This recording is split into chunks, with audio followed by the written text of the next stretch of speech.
राजौरी और पुंछ इलाके में गुरुवार दोपहर आतंकियों ने सर्च ऑपरेशन पर निकले सुरक्षा बलों के काफिले पर हमला कर दिया।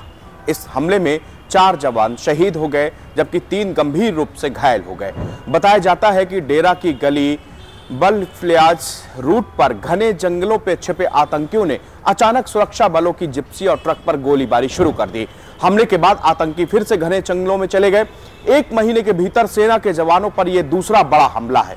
ठीक 1 महीने पहले 22 नवंबर को राजौरी के बाजीमार्ग क्षेत्र में सुरक्षा बलों पर हमले हुए थे, जिसमें 2 कैप्टन समेत 5 जवान शहीद हो गए थे। 2023 में इस इलाकों में आतंकियों ने 6 हमले किए।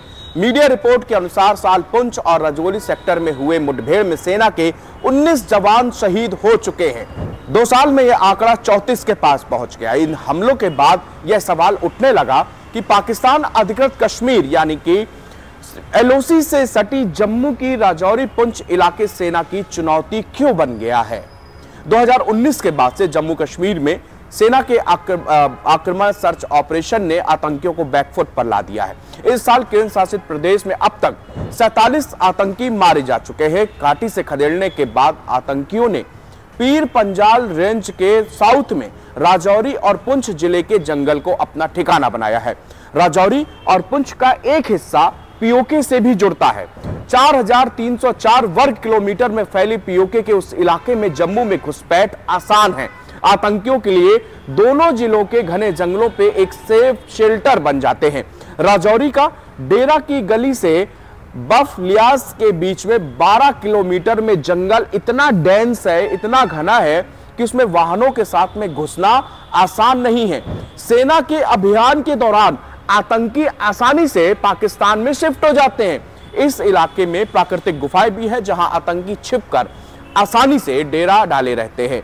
2021 में भाटा धुलिया जंगल में सुरक्षा बलों पर हमले के बाद 21 दिनों तक सर्च ऑपरेशन चला था, मगर आतंकी हाथ नहीं आए थे। पुंछ और राजौरी के इलाके में ऐसे लोगों की तादाद अधिक है जिनकी रिश्तेदारी पाकिस्तान में है। जब आतंकवाद चरम पर था तब सुषमनकोट, भट्टा, धुरियान, थाना मंडी जैसे इलाके ISI के सेंटर हुआ करते थे।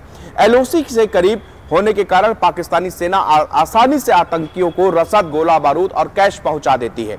रिश्तेदार होने के कारण इलाके के गांव में आतंकियों का ठिकाना बनाना भी बेहद आसान है। बताया यह भी जाता है कई बार मुखबिरों ने सुरक्षा बलों के साथ धोखेबाजी की। कई बार लोग खौफ से भी आतंकवादियों को साथ देने को मजबूर होते हैं।